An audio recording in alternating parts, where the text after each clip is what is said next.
Vladimir Vladimirovitch Poutine, président de la Russie. Et pas seulement. Homme qui impose le respect.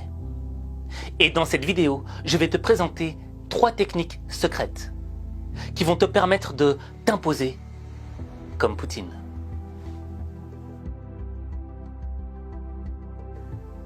Dans le monde de la politique, on en a vu des confrontations, des gros serrages de mains.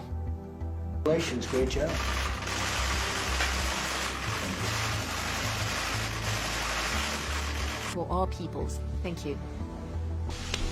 Thank you. Thank you.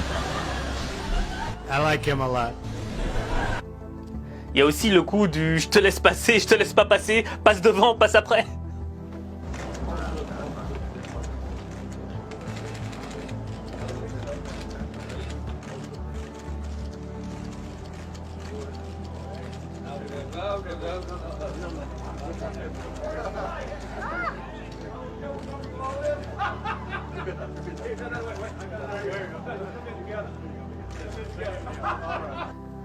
Bref, que tu sois en politique ou que tu sois en entreprise ou à l'école ou n'importe où, tu seras toujours soumis à un rapport de force.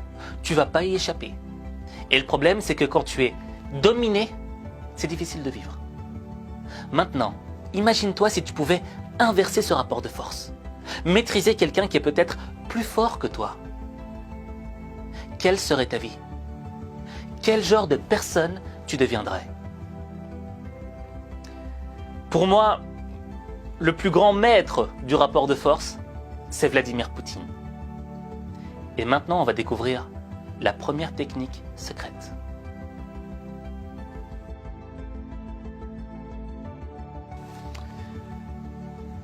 La première technique secrète va consister à s'imposer par la force. Alors, on ne s'impose pas par la force comme ça. On s'impose constamment par la force face à une personne qui est censée être plus faible. Mais attention, pas plus faible physiquement, pas plus faible au niveau de sa force, de son pouvoir. Non, non, non, non. Quelqu'un devient faible à partir du moment où il se met en faiblesse. À partir du moment où il sort de la zone du respect, de la zone de l'éthique, de la zone de la justice. Quelqu'un qui sort de cette zone se met en faiblesse. Et c'est ce qu'on va voir avec Poutine. Il y avait une usine en Russie qui devait fermer parce que l'un de ses patrons avait décidé que l'usine ne faisait pas assez de profit. Et voilà ce qui s'est passé. La crise avait frappé la Russie quelques mois seulement après l'arrivée au pouvoir de Medvedev. En tant que Premier ministre, Poutine décide d'intervenir personnellement dans les régions les plus touchées par l'effondrement économique. La ville de Pikaliovo, située à 250 km de Saint-Pétersbourg, dépend entièrement d'une vaste cimenterie. Poutine affronte les propriétaires de la cimenterie après sa fermeture. Vous avez pris ces gens en otage. Avec votre ambition, votre incompétence et votre pure avidité. Le sort de centaines de personnes est en jeu. C'est totalement inacceptable. Si vous, les propriétaires, n'arrivez pas à un accord, cette usine redémarrera. D'une manière ou d'une autre. Avec ou sans vous. Seul Poutine peut intimider un milliardaire comme Oleg Deripaska pour le forcer à rouvrir une usine. Alors, tu vois ici ce que fait Poutine. Il souligne les fautes de l'oligarque, du milliardaire. Ce mec, ce milliardaire, c'est un oligarque, c'est quelqu'un d'extrêmement puissant, qui a des relations extrêmement puissantes. Il pourrait jouer d'égal à égal avec Poutine. Mais il s'est mis en situation de faiblesse. Pourquoi? Parce qu'il était intéressé par le gain, par le profit. Il est sorti de la zone de l'éthique. Et Poutine le met en évidence. T'as fait ci, t'as fait ça, pour ça, parce que t'avais faim et t'as pas pensé aux autres. Et c'est vrai. Au fait, il le met face à ses vérités. Et ça permet à Vladimir Poutine de renforcer sa légitimité pour l'écraser. ça le renforce dans sa légitimité. Et ça permet de dire aux gens qui sont en face, aux journalistes qui sont en face, ben, c'est un petit message pour dire, écoutez, j'ai le droit d'être méchant avec lui. Parce que regardez ce qu'il a fait. Il est sorti de la zone. Ouais. Tout le monde a signé l'accord? Oui, Deripaska, vous avez signé? oui. Я не вижу вашей подписи. Je ne vois pas votre signature. Идите ко мне. Signé.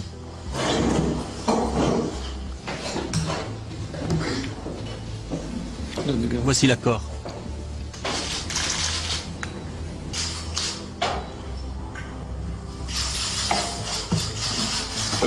Rendez-moi mon stylo. Значит, Ça, c'est du Poutine. Alors là, cet oligarque, aussi riche qu'il est, a subi une triple humiliation. Le premier, il lui fait « Viens ici !» Comme un gosse. « Allez, viens ici !» Ensuite, c'est devant tous les médias, devant des caméras. Ça va faire le tour du monde. Et la cerise sur le gâteau, c'était « Rends-moi mon bic !» Attends, t'es un oligarque, t'es un milliardaire, et c'est comme si tu volais le bic, tu vois. Mais ça montre que t'es complètement démonté. Poutine t'a démonté à ce niveau-là. Et ça veut dire quoi?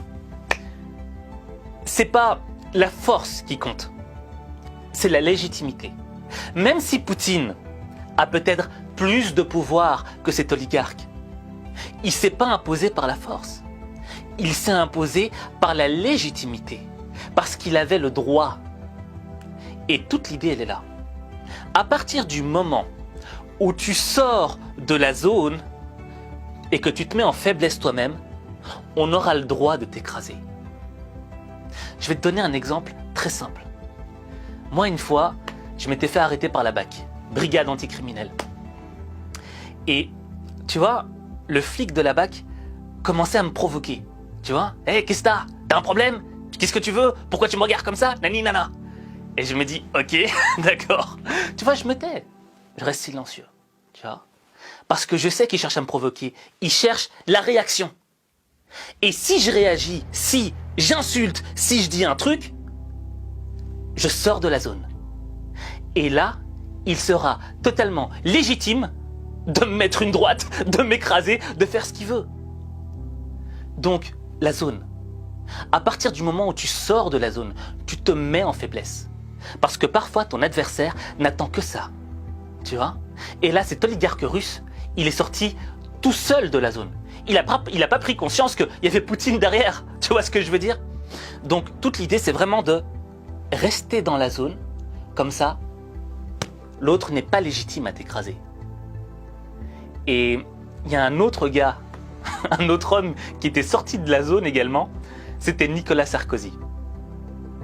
C'est un leader sûr de sa force qui se présente au sommet du G8 en Allemagne. Il y retrouve les dirigeants des 7 pays les plus industrialisés de la planète. Parmi eux, Nicolas Sarkozy, fraîchement élu. À plusieurs reprises, le président français s'est permis de critiquer la politique de Vladimir Poutine. Le président russe n'a jamais réagi à ces attaques, mais lors d'un tête-à-tête, Nicolas Sarkozy va lui en donner l'occasion. Nicolas Sarkozy, très sûr de lui, commence à dire « Avec moi, on va parler des sujets qui fâchent, il n'y aura aucun sujet tabou. Les centaines de morts en Tchétchénie, pour moi, c'est inadmissible. Ania Politkovskaya, la journaliste russe assassinée, pour moi, c'est inadmissible. » Vladimir Poutine, écoute, commence par juste laisser parler Nicolas Sarkozy. Il l'observe et il laisse un temps de silence. Un temps de silence qui d'ailleurs installe une certaine gêne. Alors là, Nicolas Sarkozy, il sort du cadre doublement. Premièrement, parce qu'il n'est pas diplomatique avec Vladimir Poutine. Il lui manque de respect. Deuxièmement, il attaque frontalement. C'est lui qui part à l'attaque, c'est pas Poutine. Poutine, lui, il est silencieux, assis. Mais c'est Nicolas Sarkozy qui part vers lui, tel un taureau. Donc, rien que pour ces deux éléments-là, Vladimir Poutine est dans la légitimité. Et lorsqu'il impose ce silence, lorsqu'il se tait, il met mal à l'aise son adversaire. Il le déstabilise. Parce que son adversaire s'attendrait à ce qu'il réponde de la même manière. Mais Poutine ne va pas répondre de la même manière. Il va aller encore plus loin. Et puis il prend un air un peu narquois et lui demande: c'est bon, t'as fini là? Sarkozy: oui. Bon, alors je vais t'expliquer. Tu vois, ton pays, il est comme ça. Mon pays, il est comme ça. Alors maintenant, de deux choses l'une. Ou bien tu continues sur ce ton et je t'écrase, ou alors tu arrêtes de parler comme ça. Et tu verras, tu viens juste de devenir président de la France, mais je peux faire de toi le roi d'Europe. On m'a juste dit que son discours était ponctué d'insultes, de propos humiliants, de façon à vraiment imposer sa volonté à Nicolas Sarkozy. Et Nicolas Sarkozy va être juste éberlué. Il n'en vient pas. Et Nicolas Sarkozy va avoir du mal à s'en remettre. Il est encore sous le choc de cette conversation lorsqu'il se présente à sa conférence de presse. Mesdames et messieurs, qu'est-ce que vous préférez, que je réponde aux questions? Alors, y a-t-il des questions? Et donc là, tu vois, Nicolas Sarkozy, il s'y attendait pas du tout. Il s'attendait pas à cette réaction-là. Parce que c'était violent et puissant à la fois. Mais Poutine, pourquoi est-ce qu'il l'a fait? Parce qu'il était légitime. Parce que l'autre lui a mal parlé. Parce que l'autre est parti à l'attaque en premier. Et Nicolas Sarkozy, il pouvait pas dire: mais attends, t'as pas le droit de me parler comme ça. Si. L'adversaire, enfin Nicolas Sarkozy, savait qu'il avait le droit. Parce que c'est lui qui a commencé à attaquer. C'est lui qui a lancé les hostilités. Et donc, quand tu es celui qui lance les hostilités, tu es obligé d'assumer. Et tu n'as pas le droit de dire à l'autre: ah non, mais pourquoi tu m'attaques? Et c'est là l'intelligence de Poutine. C'est que l'autre l'a attaqué, mais tu sais, à la légère, quoi. Pour Poutine, c'est du menu frottin. Mais Vladimir Poutine, lui, il a dit: non, je vais t'attaquer encore plus fort que toi. Je vais t'écraser encore. Ce qui fait que Nicolas Sarkozy était complètement déstabilisé. Il s'y attendait pas. Moi, personnellement, j'aurais été face à Poutine, j'aurais pleuré, tu vois. Si j'étais à la place de Nicolas Sarkozy, je serais sorti en pleurant, en appelant ma mère. Maman, regarde, il m'a menacé. Bref. Cette technique s'applique. S'imposer par la force. Ça s'applique uniquement quand tu as un adversaire qui sort de la zone du respect, de la zone diplomatique. Donc, 2 conseils: ne sors pas de cette zone quand tu es face à un adversaire. Et le deuxième, attends que ton adversaire sorte de la zone. Comme ça, tu seras totalement légitime à pouvoir t'imposer par la force.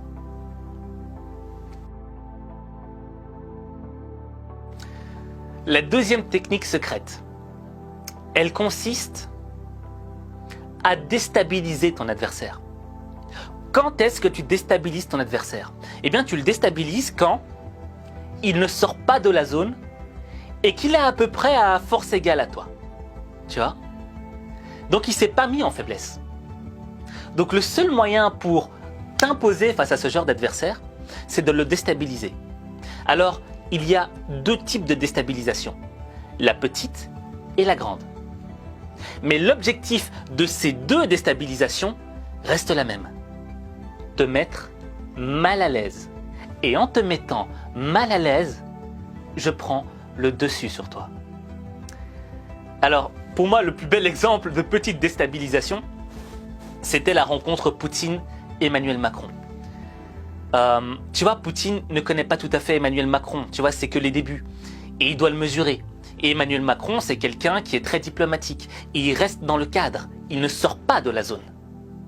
Alors le meilleur moyen pour Poutine de s'imposer face à Emmanuel Macron, c'est de le déstabiliser comme ça.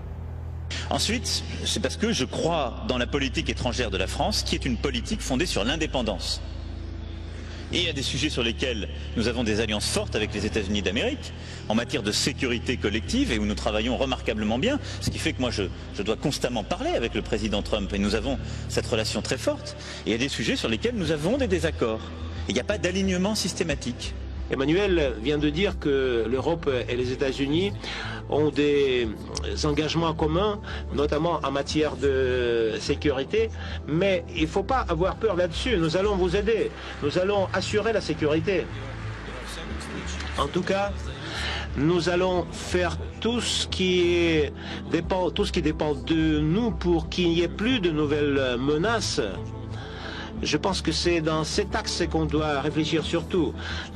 Quant aux questions de sécurité, je veux rassurer Vladimir, je n'ai pas peur parce que la France a une armée qui sait se protéger de toute façon seule, mais j'ai aussi mes devoirs à l'égard de reste des alliés européens, et je pense que cette architecture de sécurité européenne que j'évoquais tout à l'heure, c'est notre responsabilité.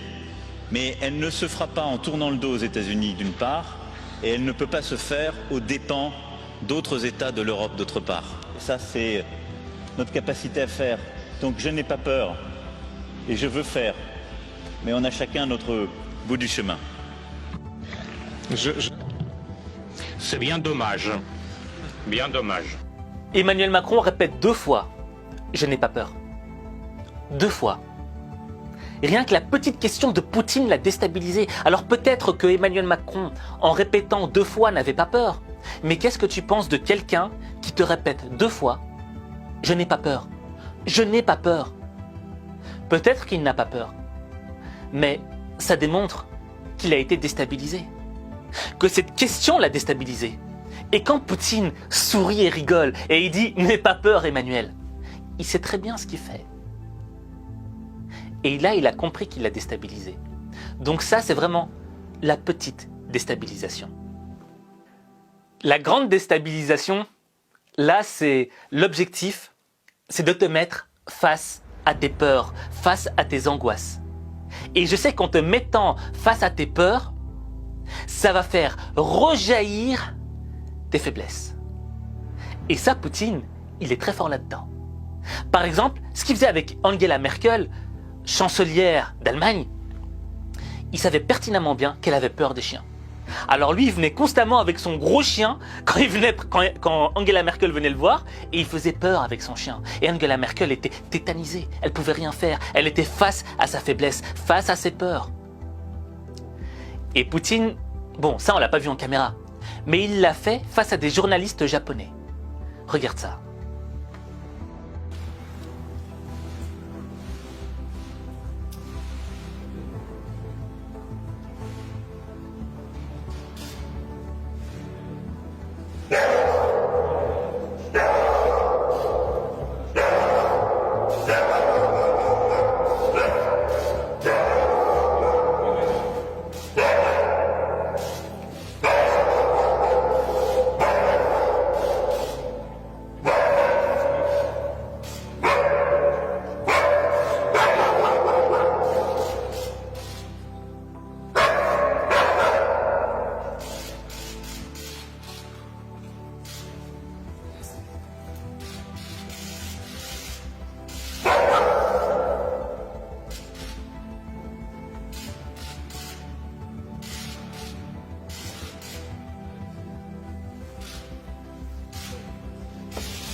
Franchement, tu vois les deux Japonais, ils sont grave mal à l'aise quoi, tu vois. C'est un sourire genre, vas-y, dégage avec ton chien, dégage. Moi perso à la place des Japonais j'aurais flippé quoi, genre, parce que tu vois le chien il a pas l'air normal. Déjà ce chien c'est un Akita japonais et les Japonais savent très bien que bon c'est un gros molosse quoi tu vois. Et ce chien a été utilisé pour chasser les ours. Donc le Japonais il sait de quoi est capable ce chien. Et en plus cet Akita là il a l'air bizarre tu vois, et il a une oreille comme ça, une oreille comme ça, vraiment il a l'air fou. Et l'idée c'est quoi en fait? C'est qu'ici, Poutine, lorsqu'il amène ce chien féroce qui aboie, qu'est-ce qu'il veut démontrer? Il démontre 3 éléments. Le premier, c'est que je te rapporte un gros chien agressif, sans laisse, et qui a l'air fougueux, qui peut faire n'importe quoi, pour te mettre face à ta peur. Et en te mettant face à un danger, à une peur, je mets en évidence ta faiblesse. Et tu le vois, les deux Japonais, ils sont là. Ah oui, super. Tu vois? Deuxième élément. J'accentue la peur en faisant sauter le chien, en le rapprochant de toi. Tu vois, il y a un moment, il prend un sucre et il veut mettre debout le chien. Et le chien, en se mettant debout, il s'impose, il a plus de taille, ce qui accentue encore la peur. Et le troisième élément, c'est que Poutine veut montrer qu'il a le contrôle. Que c'est lui qui contrôle les choses. Et que c'est lui qui contrôle ta peur. C'est lui le rempart de ta peur. Le bouclier. Et que tu dois lui faire confiance. Et que tu dois te soumettre. Tu vois, ça a l'air anodin cette scène avec ce chien. Mais elle décrit beaucoup d'éléments. Et c'est comme ça que Poutine s'impose. Tu vois? Et c'est très facile. Il n'y a pas besoin de jouer de la force ou d'être méchant. Il y a juste besoin d'être stratégique. Et pourquoi cette technique, c'est une technique qui marche? Eh bien parce que lorsqu'on rencontre quelqu'un, on a tous envie de montrer nos meilleurs attributs.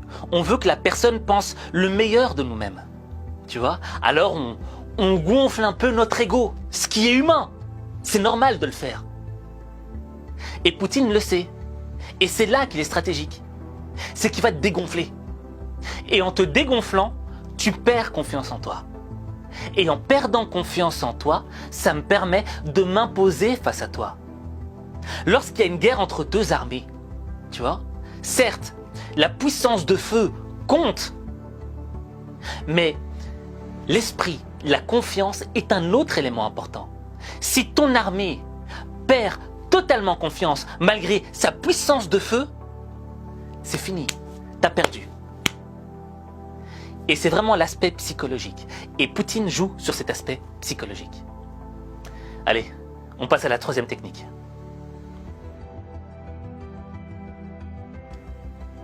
Alors, la troisième technique, je vais plutôt la présenter sous forme de questionnement. La question c'est, comment t'imposer face à un adversaire qui est largement supérieur à toi? Bon, tu le sais qu'il y a des tensions entre la Russie et les États-Unis. Tu vois, ça a toujours été très tendu.